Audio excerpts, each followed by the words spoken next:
घेण्यात आली त्यामध्ये ज्या गोष्टी कोट्या सांगितल्या गेल्या तेव्हा त्याची वस्तुती आहे जी 140 कोटीची शहरातली जी 59% कामं होती त्या कामाच्या बाबतीची वस्तुती आपल्या सगळ्यांना शहरवासियांना कळावी हा उद्देशानं आजची पत्रकार परिषद करण्यात आली आहे.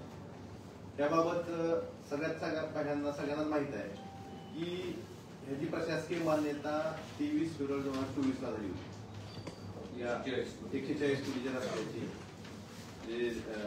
आणि त्याचं जो प्रशासकीय मान्यतेचा आदेश होता त्या स्पष्ट सांगितलं होतं की 3 महिन्यात ही प्रक्रिया पूर्ण करून त्या कामांना कार्यक्रमात देणे बंधनकारक आहे आणि कामं चालू झाली पाहिजेत 18 महिन्यात. या 18 महिने आता जे काल सांगितलं की 18 महिन्यात पुढच्या पूर्ण होतील तर ह्या 18 महिन्यात ही कामं पूर्ण होऊन आपल्या शहरातील नागरिकांना खड्डेमुक्त रस्ते मिळाले असतील पण ते पुढचे 18 महिने सांगतात. मग त्यानुसार त्यावेळेस नगरपालिकेच्या प्रशासनानं 8 मार्च 2024 ला ही निविदा प्रसिद्ध केली. त्याची मुदत होती 28 मार्च 2024 आणि ती निविदा उघडणं अपेक्षित होतं 29 मार्च 2024 ला. पण 29 मार्च 2024 ते 24 जानेवारी 2025 ह्या मधल्या 7 महिन्याच्या काळात याबाबत कुठलीही गोष्ट प्रशासनाकडून झाली नाही. का झाली नाही तर ह्याच्या मागचं कारणही तुम्हाला सगळ्यांना माहिती असणं आवश्यक आहे. त्यामध्ये निविदा आल्या होत्या 4 त्यांच्या लाडक्या कॉन्ट्रॅक्टरनं भरली होत्या 3 आणि एक बाहेरचा संभाजीनगरचा कॉन्ट्रॅक्टर होता त्याची 1 होती. मग त्याला प्रेशरांना किंवा त्याला कशा पद्धतीनं त्या कॉन्ट्रॅक्टरला माघारी घ्यायला लावणं यासाठी ही 7 महिने घालवले. जर ती निविदा उघडली असती त्याच वेळेस तर ती कदाचित आता त्या कॉन्ट्रॅक्टरने सांगितलं की 15% अभावनं निविदा होती कदाचित त्याची बिल असू शकली असती पण ती उघडलीच गेली नाही. त्याची तांत्रिक मान्यता त्याला रिजेक्ट केलं गेलं. तर मग हे जे 7 महिने घालवले हे 7 महिने कुणाच्या सांगण्यावरून घालवले याची मागणी आमच्या महाविकास आघाडीच्या वतीने 27/12/2024 ला महाविकास आघाडीच्या वतीने जिल्हाधिकाऱ्यांना निवेदन देण्यात आलं होतं आणि त्यात त्यांनी मागणी केली होती की त्या तत्कालीन ज्या सीओ होत्या नगरपालिकेच्या जिना कुटेस्का ही कशासाठी मागणी होती की हे 7 महिने तुम्हाला निविदा भरल्यानंतर 7 महिने तांत्रिक लिफाफा उघडायला 7 महिने का लागले त्यासाठी नानकुटेसची मागणी केली. त्यानंतर 6 जानेवारीला महाविकास आघाडीच्या वतीने परत याबाबत एक रास्ता रोको करण्यात आला. त्यावेळेस तत्कालीन मुख्याधिकाऱ्यांनी लिखी दिलं की आम्ही 28 फेब्रुवारी पर्यंत त्याचं कार्यक्रमातून काम चालू करू. मग ज्यावेळेस महाविकास आघाडीने दुसऱ्यांदा आंदोलन केलं त्यावेळेस मग ही निविदा 25 जानेवारीला तांत्रिक लिफाफा उघडला. 24 जानेवारीला 25 जानेवारीला फायनान्शियल ओपनिंग केली त्याची म्हणजे आर्थिक लिफाफा उघडला आणि मग त्यात तो 4था कंत्राटदार होता त्यात त्यांनी बीड कॅपॅसिटी बीड व्हॅलिडिटी संपली असं काहीतरी पत्र नगरपालिकेने काढलं त्याची पूर्तता केली नाही ते त्यांनाच माहिती काय झालं. पण 4था कंत्राटदार डिलीट केला गेला. 3च टेंडर राहिले. त्या 3 टेंडर मध्ये हा जो लाडका कंत्राटदार आहे ह्या लाडक्या कंत्राटदाराची त्यांच्या हिशोबानं म्हणजे 15% बिल म्हणजे सगळ्यात कमी L1 त्यांच्या हिशोबानं सगळ्यात कमी L1 ह्याला मंजूर झाली. मग पुढं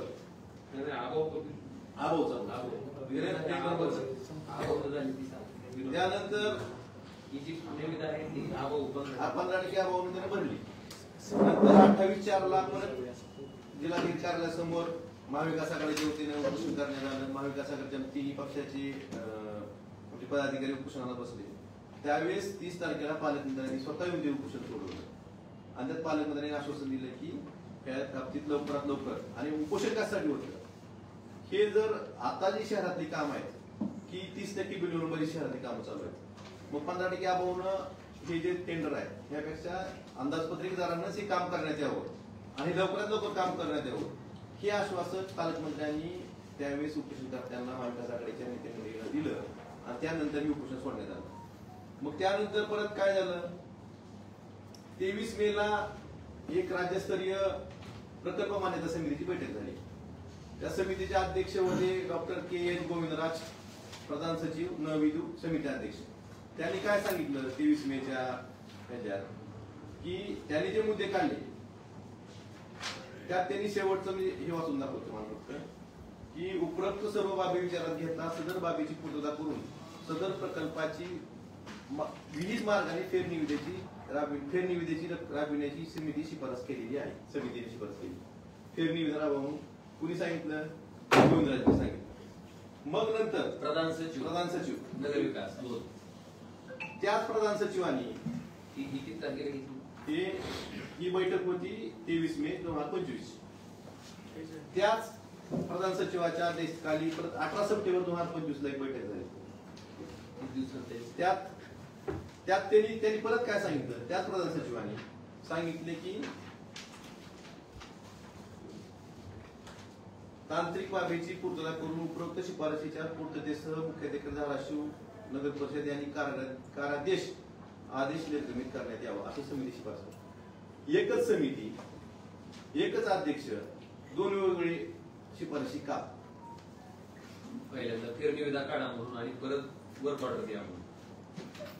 मग ह्या बाबतीत पहिल्यांदा ज्यावेळेस आपलं उपोषण झालं त्यावेळेस 2 तारखेला 2 मेला नगर परिषद संचालकाचे एक पत्र आलं मुख्याधिकाऱ्याला की जर तो कंत्राटदार चालू अंदाजपत्रकाने काम करण्यास तयार असेल तर त्याचं तसं लेखी घ्या, तो तयार नसला तर फेरनिविदा करा. त्या पद्धतीनं मुख्याधिकाऱ्यांनी त्या कंत्राटदाराला पत्र काढलं, कंत्राटदाराला लिहून दिलं. आम्ही त्या चालू निविदेप्रमाणेच आम्ही चालूदाराप्रमाणेच आम्ही काम करायला तयार आहे. त्यानंतर ही जी पहिली SLAC झाली 23 मेची 23 मेची हे त्यानंतर झालेलं आहे. 2 मेला पत्र आलं, 1-2 दिवसात त्यांनी लिहून दिलं. 23 मेच्या थोडा अंदाजपत्रिकेदारानं निविदा काम करायला तयार असताना सुद्धा त्यावेळेस मग गोविंदराज जे अध्यक्ष आहेत प्रधान सचिव नगर विकासचे त्यांनी फेरनिविदा करण्याचा आदेश का केला, शिफारस का केली, त्याचं उत्तर शासनाने देणं गरजेचं. हे जे म्हणतात ना म्हणजे कोण आणि परत तेच सांगतात की आम्हाला तुम्ही परत याबाबत कार्यादेश आदेश पूर्तता करून कार्यक्रम आदेश द्या.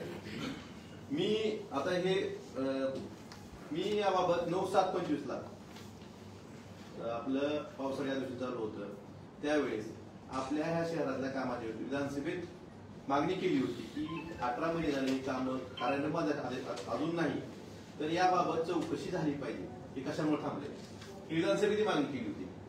आणि नंतर मी परत 20/7 ला परत महाविकास आघाडीचे होते पालकमंत्र्यांनी निवेदन देण्यात आलं.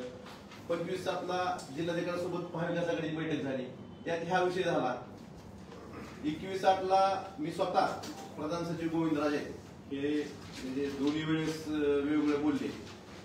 त्यांचा गजनी झाला असल्या वेळेस गजनी झाला का कुणी केला व कोणाचा दबाव होता आता हे चौकशीतच कळलं. तर त्यांना भेटलो स्वतः, त्यांना पत्र दिलं आणि मी पत्र दिलं किंवा तुम्ही एकतर फेरनिविदा करा किंवा कार्यालयामध्ये द्या, काहीतरी करा. तुमच्या ह्या गोंधळात आमच्या शहरातल्या नागरिकांना जी रस्त्याची दुरावस्था आहे, काही जीव गेले, बऱ्याच लोकांचे अपघात झाले, ह्याबाबत तुमच्या म्हणजे राजकारण असेल, मुख्यमंत्री कार्यालयाचं उपमुख्यमंत्री कार्यालयाचं राजकारण असेल काय माहित नाही, पण तुम्ही ह्याबाबत निर्णय घ्या असं गोविंदरानं प्रत्यक्ष भेटून सांगितलं. तरी पण यात काय केलेलं नाही. परत 17 तारखेला परवा पालकमंत्री महोदयाला परत महाविकास आघाडी शिष्टमंडळ भेटलं पालकमंत्र्यांना आणि त्यांना सांगितलं की याबाबत तुम्ही लवकरात लवकर कार्यालय आदेश किंवा काय ते करायचे. आमचा महाविकास आघाडीची एकच मागणी होती, शहरातल्या रस्त्याची कामं तात्काळ चालू झाली पाहिजे. पण आम्हाला माहित नव्हतं ही निवडणूक लागण्याची वाट बघायची. हे जे 18 महिने गेले, 18 महिन्यात जर कामं पूर्ण झाली असती तर जो नागरिकांना, सर्वसामान्य नागरिकांना जो त्रास झालाय तो त्रास कमी झाला नसता का? ह्याला जबाबदार कोण? आणि त्यावेळेस आमची मागणी होती की मी विधानसभेची मागणी केली होती चौकशी करावी, महाविकास आघाडीची होती नार्कोटिक्सची मागणी केली. आज आमची मागणी हीच आहे की मुख्यमंत्री तथा गृहमंत्री महाराष्ट्राचे हा खूप मोठा आहे की याबाबत SIT नेमून याची चौकशी झाली पाहिजे. मग त्यात दूध का दूध आणि पाणी का पाणी. मग कोण शुक्राचार्य आहे, कोण भ्रष्टाचारी आहे, ही सगळं समोर. त्या गोष्टीच्या बाबतीत आम्ही उद्या मुख्यमंत्र्यांना, गृहमंत्र्यांना महाराष्ट्राच्या पत्र द्यायला की याबाबत गेले 18 महिने या निविदा प्रक्रियेला उशीर का झाला, कुणाच्या दबावामुळे झाला, त्याला कारणीभूत कोण आहे, अधिकाऱ्यावर दबाव कोण आणत होतं, मग ते इथल्या नगरपालिकेच्या सीओ पासनं प्रधान सचिवापर्यंत या अधिकाऱ्यावर दबाव वेळोवेळी कुणाचा होता आणि कशासाठी होता याबाबतची चौकशी यासाठी लावून केली पाहिजे आणि सत्य हे धाराशिवकरांच्या समोर आलं पाहिजे, ही आमची प्रमुख मागणी आजच्या पत्रकार परिषदेच्या माध्यमातून आम्ही तुम्हाला सांगायची.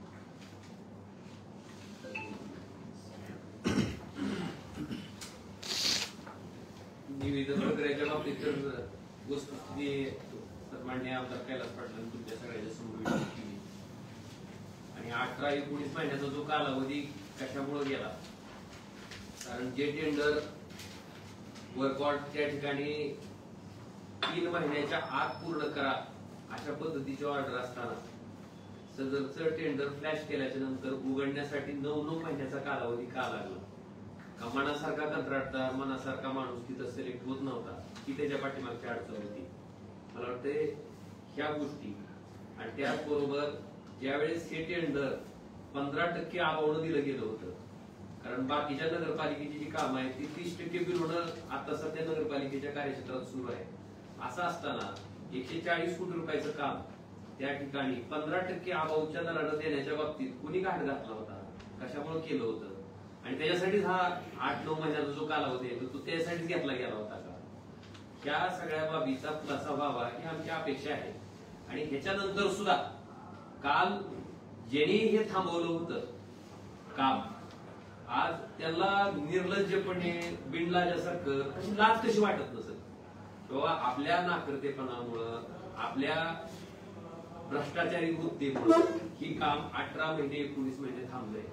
आणि ह्याच्या बाबतीत समोरचे पत्रकार विचारतायत किंवा हे का थांबला 18 महिने, ह्याच्या बाबतीत एक शब्द बोलले आणि पुन्हा ती म्हणले की विरोधकाची लायकी काय आहे माहिती. आता मला सांगा, फक्त लायकी पैशावर मोठी नो, लायकी ठरवायचं माध्यम पैसे आहेत का?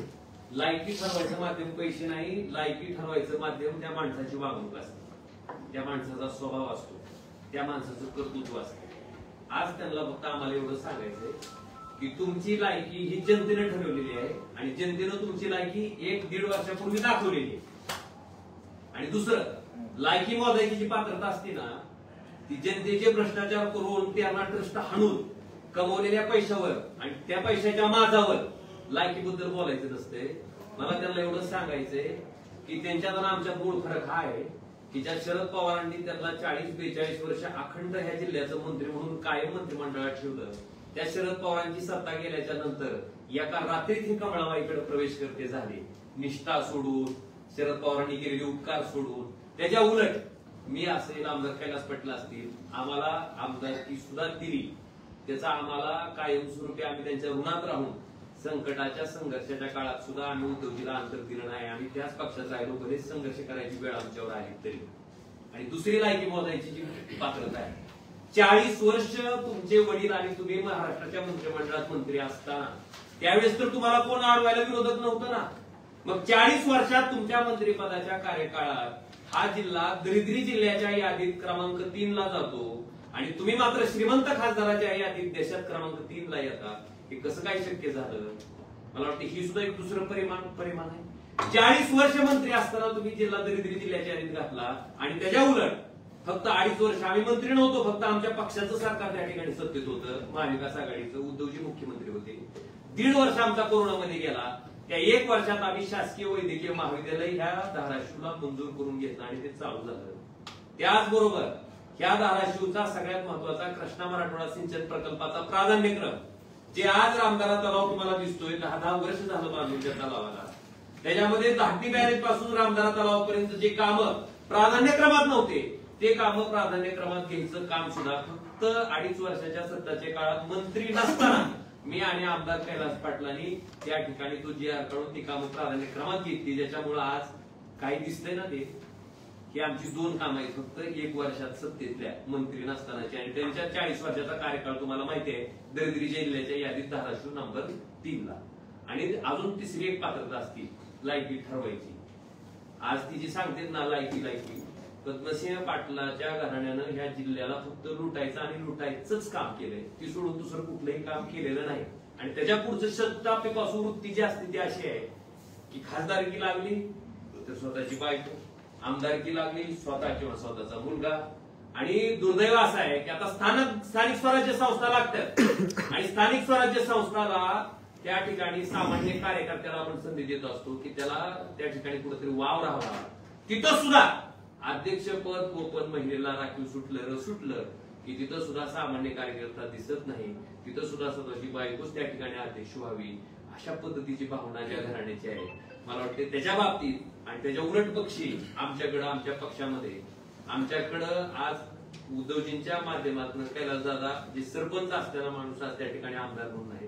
आणि लायकीचं कसं असते, आपण जेव्हा जिल्ह्याचे नेतो म्हणून सांगतो ना, तेव्हा जिल्ह्यात आपल्या नेतृत्वाखाली किती आमदार निवडून आले हे सुद्धा सर्वसामान्य लोक बघत असतात. मला वाटतं स्वतः सोडून तर दुसऱ्याचा स्वतः सुद्धा कशा पद्धतीने आले ह्याचं तुम्हाला सगळ्यांना सुतवाच आहे. त्याच्यामुळं आमची लायकी ती ठरवायची, जनतेनं आमची लायकी आम्हाला निवडणुकीत निश्चितपणे आमची दाखवून दिली आहे. तुमची त्या ठिकाणी पात्रता नाही आमची लायकी ठरवण्याच्या बाबतीत किंवा आमच्यावर बोलण्याची. आम्ही जे काम केलंय ते निष्प्रभ भावनेनं केलंय आणि आज तुम्ही फक्त पैशाच्या माझावर, पैशाच्या ताकदीवर जे की इथल्याच लोकांचं शोषण करून तुम्ही कमवलेले आहेत. आणि आम्ही जसं धाराशिवचं शासकीय वैद्यकीय महाविद्यालय आम्ही धाराशिवला केलं, आम्ही नेरूळला घेऊन गेलो नाही किंवा आम्ही नफेखोरीची वृत्ती तिथं वापरली नाही. तुमच्या माहितीसाठी त्या धाराशिवच्या शासकीय वैद्यकीय महाविद्यालयाचा जो कॅबिनेटचा ठराव होता तो पब्लिक प्रायव्हेट पार्टनरशिपवर झाला होता. आम्ही तो रद्द करायला लावला आणि 100% शासनाच्या मालकीचं शासकीय वैद्यकीय महाविद्यालय आदरणीय उद्धवजींनी त्या ठिकाणी कॅबिनेटची प्रोसिडिंग बदलून शासकीय महाविद्यालय हे शासनाच्या मालकीचं केलं. आज धाराशिवच्या शासकीय वैद्यकीय महाविद्यालयात गोरगरीब लोक त्या ठिकाणी इलाज होते, त्यांच्यावर बऱ्याचशा सर्जरीचे किंवा उपचाराचे खर्च आवडावे असते. 2.5 लाख 3 लाख ती माणूस सहन करू शकत नाही. मला वाटतं तशा पद्धतीचे उपचार आज आपल्या शासकीय वैद्यकीय महाविद्यालयामध्ये होत आहे. मला वाटतं ह्या गोष्टी आहेत त्याच्यामुळं त्यांना एवढ्याच प्रश्नाचं उत्तर द्यावं की इतकं लुटलंय 40 वर्ष, इतकं हव्यासानं सगळं वरबाडून खाल्लंय, तरी सुद्धा अजून काय पैशाची हाव सुटलेली, अजून सुद्धा ती जी हे आहे लालच ती अजून काय सुटलेली ही ह्या वृत्तीहून दिसून येते. आणि केवळ काहीतरी बोलायचं, काहीतरी आरोप करायचा आणि दिलेल्या प्रश्नाला मला वाटते ज्यावेळेस पत्रकार बांधव तुम्हाला विचारतो 18 महिने 19 महिने कालावधी कशासाठी दिला, जर तुमचं काहीच त्याच्यात दोष नसतं तर सांगायला पाहिजे होतं बाबा ह्या कारणामुळे 18 महिने 19 महिने उशीर झाला. म्हणजे लोकांना खड्ड्यातनं जावं लागलं, अनेक तरुणाचे त्या खड्ड्यात पडून मृत्यू झाले.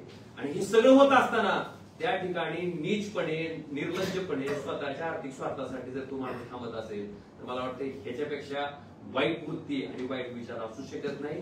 त्यांच्या ह्या वागण्याचा आम्ही निषेध करतो आणि जी मागणी आमदार कैलास पाटलांनी केली की ह्याची एसआयटी चौकशी झाली पाहिजे. आणि अजून सांगतो, सरकारनं जर ह्याची एसआयटी चौकशी नाही लावली तर आम्ही कोर्टात जाऊन ह्याची एसआयटी चौकशी करा म्हणून मागणी करणार आहेत. आणि ह्याच्या पाठीमागचे जे कोणी भ्रष्टाचारी असतील, ज्यांच्या दबावामुळे हे काम थांबलं गेलं, ज्याच्यामुळं धाराशिवकरांना 18-19 महिने त्या ठिकाणी खड्ड्यातल्या रस्त्यानं प्रवास करावा लागला, त्याचा खरा कोण त्या ठिकाणचा दोष आहे त्याला समोर. अजून एक आहे, आम्ही जे म्हणतो आपल्या जिल्ह्याचे पालकमंत्री त्यांनी सुद्धा नगरविकास मंत्र्याला 30 सप्टेंबरला एक पत्र दिलेलं आहे. त्यात त्यांनी स्पष्ट म्हणलं की धाराशिव नगर परिषद सुवर्ण जयंती नवरत्न अभियानच्या 59 कामाच्या 18 सप्टेंबर 25च्या कामाच्या बैठकीची स्थगिती देण्याबाबत आणि त्याला उपमुख्यमंत्री तथा नगरविकास मंत्र्यांनी त्या प्रधान सचिवांना सांगितलं की अप्रमाणित तात्काळ कारवाई करावी. मग पालकमंत्र्यांनी का तक्रार केली याची? त्याचं म्हणणं काय की 18 सप्टेंबरच्या बैठकीत जे झालं, 23 मेच्या बैठकीत जे त्रुटी काढल्या होत्या त्या त्रुटीची पूर्तता न करता, कारण त्यांनी सांगितलं की त्याच्या पत्रात आहे रस्ता निवेदित बीड कॅपॅसिटी बीड व्हॅलिडिटी कारणे आदेश देण्याच्या येण्याच्या अवकाश कळून आले आहे, परंतु सदर रस्ते विकास निविदेची बीड व्हॅलिडिटी ही 6 महिने इतकीच होती. हे कोण म्हणतंय? पालकमंत्री म्हणतात. पालकमंत्र्यांनी नगर विकास मंत्र्यांना लेखी पत्र देऊन याबाबत सुद्धा म्हणजे सांगितले की ही जी 18 सप्टेंबरची दुसरी जी बैठक झाली, म्हणजे पहिल्यांदा वेगळं बोलतात गोविंदराज, नंतर वेगळं बोलतात. आमचं म्हणणं एवढंच आहे की तुम्ही ह्या गोष्टी म्हणजे का झाल्या, उशीर का होतोय आणि ह्या जो दबाव कोणाचा आहे, म्हणजे नगरपालिकेच्या सीओ पासून प्रधान सचिव नगर विकास पर्यंत कोणाचा दबाव आहे, त्यात कोण कोण भ्रष्टाचारानं बरबटलेला आहे, त्याची चौकशी ज्यावेळेस यासाठी होईल त्यावेळेस सगळं समोर येईल. ह्या सगळ्यांनी चौकशी झाली पाहिजे. आणि अजून एक काल मी प्रेस नोटमध्ये म्हटलं की 60 कोटी रुपये वाचले. काय सांगितलं की ही कामं आता चालू दराप्रमाणे होणार नाहीत, 23-24च्या दराप्रमाणे होणार. बरोबर आहे.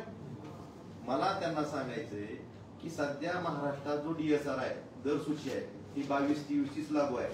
तुमची वैयक्तिक कुठल्या कंत्राटदाराची दर सूची लागू नाही. तुम्ही कुणालाही विचारा.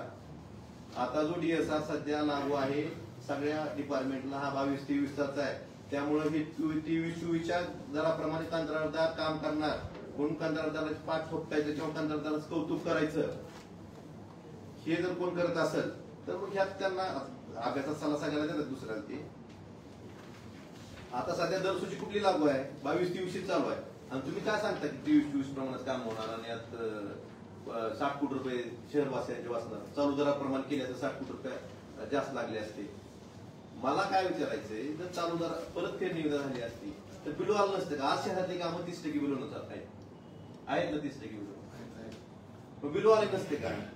कशावरून तुम्हाला अधिक म्हणजे अधिकच्या दराने मंजूर करायचं नाही, मुख्यमंत्र्यांचा निर्णय आहे तुम्हीच सांगता. अधिक दरांचा विषयच नव्हता. आणि अजून त्यात दुसरं, केंद्र सरकारनं जीएसटीच्या दरामध्ये काही कपात केलेली आहे. सिमेंटचे दर असतील 28% जीएसटी 18% वाढलेले आहे. ह्यात उलट म्हणजे अजून त्याचं शासन निर्णय आलेला नाही.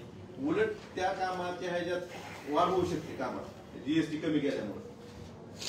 जीएसटी कमी केला तर म्हणजे हेच काय ते सप्ताह साजरा करते, म्हणजे त्या पैशात काम जास्त होईल का कमी होईल?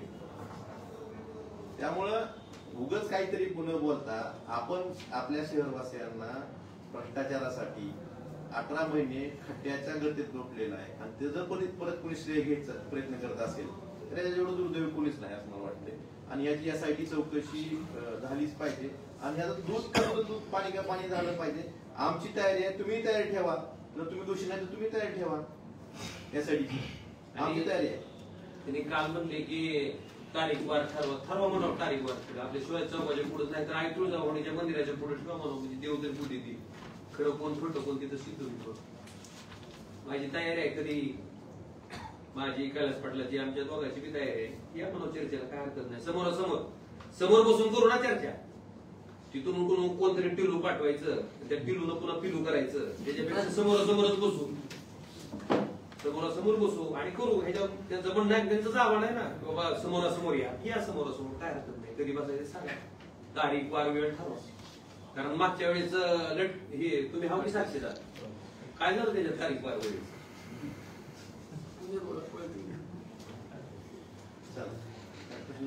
दादा एक प्रश्न होता साधा की आपण ज्यावेळेस ही निविदा प्रक्रिया निविदा ज्यावेळेस काढली किंवा निविदा प्रक्रियेची सुरुवात झाली त्यावेळेसपासून आपण लढा देत आहात की ही निविदा म्हणजे ताबडतोब रस्त्याचे कामं व्हावीत वगैरे असं लढा देत आहात. मग 15% अभावानं निविदा मंजूर व्हावी आणि ते काम सुरू व्हावं हाच तुमचा उद्देश होता असं आता निघत आम्ही उपोषण कशासाठी केलं? महाराष्ट्रासाठी 15% अभावानं काम देऊ नये म्हणून उपोषण होतं. उपोषण त्यासाठी होतं. त्या दिवशीच पालकमंत्र्यांनी आश्वासन दिलं की 15% अभावानं काम. आमचं उपोषण महाविकास आघाडीने आंदोलन केलं की ह्या 15% अभावानं त्यांना देऊ नका. बाकीची काम आदित्य नगरपालिकेत हिस्सा नगरपालिकेचा सुद्धा आदित्य नगरपालिकेची परिस्थिती बिकट आहे. त्यात पण 15% अभावानं मग अजून खर्चात वाढ होईल, नगरपालिकेच्या कर्जाचा बोजा वाढेल. म्हणून आमचं म्हणणं होतं की ऍज पर डेटनच ही निविदा झाली पाहिजे आणि ती तात्काळ काम चालू आहे. तीच आमची मागणी. आता वर्क ऑर्डर होणार आहे यासाठी चौकशीची मागणी करत आहे. ते काम स्थगित होतील काम चालू झाली पाहिजे. शहरवासियांना खड्ड्यातून मुक्तता मिळाली पाहिजे. पण ह्या ज्या 18 महिन्याचे झाले, 18 महिने का गेले? 18 महिने का गेले? कुणाचा दबाव होता? कुणी काय केलं? विलंब का लागला? ह्याची चौकशी झाली पाहिजे ना. आणि 18 महिने ज्या लोकांमुळे ह्याला उशीर झाला, त्यात जे जीव गेले, त्यात जे अपघात झाले, त्यातला जबाबदार कोणतं ठरवलं पाहिजे जबाबदारी.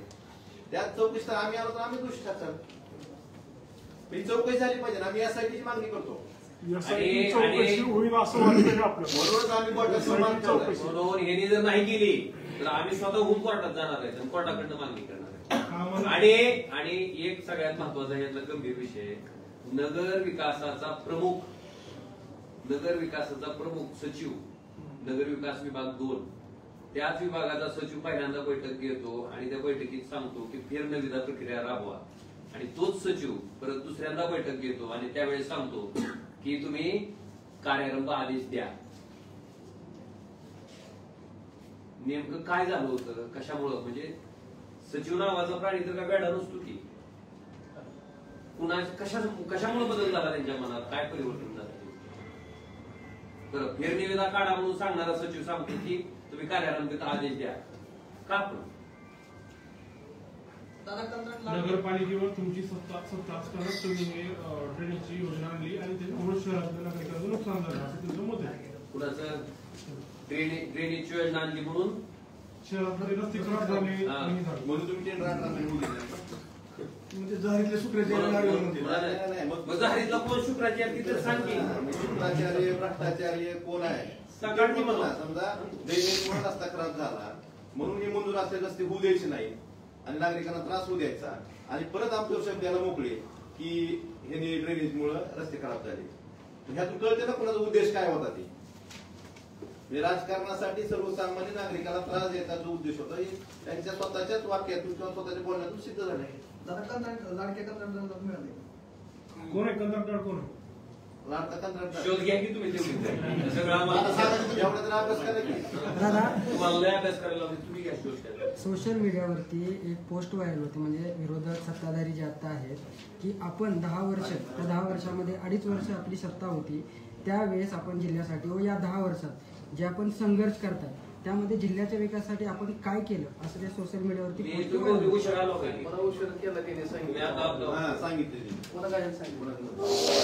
तुझ्या माहितीसाठी सगळ्यात महत्वाचं की आमच्या 2.5 वर्षाच्या महाविकास आघाडीच्या सत्तेच्या काळात त्याच्यापैकी 1.5 वर्ष आमचं कोरोनामध्ये गेलेलं असताना सुद्धा महामारी होती आणि पूर्ण भारत देश बंद होता, हे तर मान्य आहे की आपल्याला. आणि आम्हाला सत्तेतलं 1च वर्ष मिळालं. त्या 1 वर्षाच्या कार्यकाळामध्ये आम्ही त्या जिल्ह्यासाठी शासकीय वैद्यकीय महाविद्यालय आणलं, त्यांच्यासारखं नेरूळला नेऊन नाही थाटलं. आलं लक्षात? पहिली गोष्ट. दुसरी गोष्ट, कृष्णा मराठवाडा सिंचन प्रकल्पाचा जो प्राधान्यक्रम आहे आजही तो GR आहे, कारण GR ची कागद काही त्या ठिकाणी जात नाही. कुणाच्या काळात ते झालंय मंजूर? जयंत पाटील साहेब जलसंपदा मंत्री होते, त्यांच्या सहीनं त्या ठिकाणी कृष्णा मराठवाडा सिंचन प्रकल्पाचा प्राधान्यक्रम आम्ही बदलून घेतला, जो की तुळजापूरच्या रामदारात साठवण तलावापर्यंत घेतला आणि दुधाळवाडचा जो साठवण तलाव तिथपर्यंत घेतला. त्याच्यामुळेच ही कामं त्या ठिकाणी झालेली आपल्या सगळ्याला दिसतात. आणि आपल्या माहितीसाठी आम्ही केलेल्या कामावर लोकांनी शिक्कामोर्तब करायचं असते. तिसरं एक सगळ्यात महत्वाचं काम, 2014ला रेल्वेच्या कामाच्या बाबतीत मोदींनी घोषणा केली होती. 14 ते 19 खासदार होता इथं. 14 ते 19 साली बीट तरी हल्ली का? पण 19ला मी खासदार झाल्याच्या नंतर पहिल्यांदा ह्या कामाचा प्रचंड प्रमाणात पाठपुरावा केल्यामुळं त्या कामाचं टेंडरिंग म्हणा, त्या कामाचा आज जी तुम्हाला दिसती चालू अवस्था त्या कामाची, मी काय रोज उठून नारळ फोडत नाही, ती मला सवयही नाही. जे दिसतंय तुम्हाला झालेलं तुळजापूर पासून ते धाराशिवच्या कामाच्या बाबतीत ते समोर आहे का? आणि कसं आहे, हाताच्या ह्याला आरसा दाखवायची गरज नसती. आम्ही दाखवलेला आहे, आम्ही करतो तो आहे का नाही, आमच्या वर्षाच्या कालावधीत कळाले ना. फक्त 1च वर्ष आम्ही ती मंत्री नव्हतो. पण जी लोक म्हणतात ना त्यांना विचारायचंय की 40 वर्ष तुमचे वडील आणि तुम्ही महाराष्ट्र राज्याच्या मंत्रिमंडळात मंत्री असताना हा धाराशिव जिल्हा दरिद्री जिल्ह्याच्या यादीत नंबर 3ला, आणि तुम्ही स्वतः खासदार म्हणून निवडणूक लढवत असताना श्रीमंत खासदाराच्या नंबर 3ला कसं काय गेलात, याचं बी उत्तर आम्हाला द्या. शेकडो अपघात झाले या रस्त्यांवर, आणि अशा रस्त्याच्या कामाला CM DCM यायला अपेक्षित उचित आहे. काय वाटतं तुम्हाला, यायला पाहिजे की CM DCM PMU द्या, पण आमच्या शहरातले रस्ते करा. दादा ते म्हणतात की 60 कोटी वाचले, तुमचे लोक म्हणतात की 22 कोटी वाचले. नेमकं वाचले किती? सांगितलं 60 कोटी कसे वाचले हे सांगावं. ते जे म्हणतात की चालू अंदाजपत्रकात जर काम केलं असतं तर त्याची रक्कम वाढली असती. पण मी मागास सांगितलं, अजून रिपीट करतो, अजून घ्यायचं नाही कुणी. तुम्ही हळूच देतो. सध्या जो DSR आहे शीतलराव, सध्या जो DSR सध्या सगळ्या शासकीय कामाला वापरला तो 22-23 तास आहे. म्हणजे 22-23च्या DSR प्रमाणे सध्या सगळी कामं शासनाची होतात आणि हे जे अंदाजपत्रक आहे 23-24 मध्ये झालेलं आहे. त्यामुळे DSR मध्ये जर बदल झाला असता तर पैसे वाढले असते. ही तर साधी गोष्ट आहे. DSR वाढला का?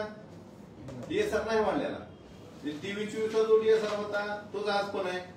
आज जरी नवीन काम मंजूर झालं तर त्याला दरपत्रक दर सूची ही 22-23 आणि जुनीच आहे. त्यामुळे शासनाने वाढवलेली नाही. त्यामुळे हे विषय नाही आहेत त्याचा. मग वाढेल कसं सांगा?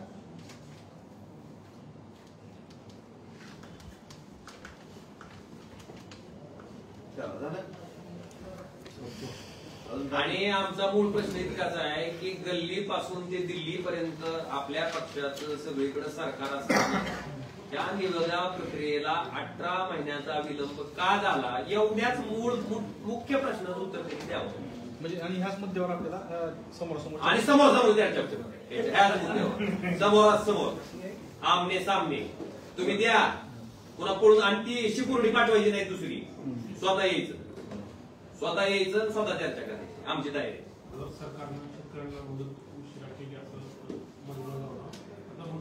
आता दुसरं मुदत घेऊ नका फिरू नका.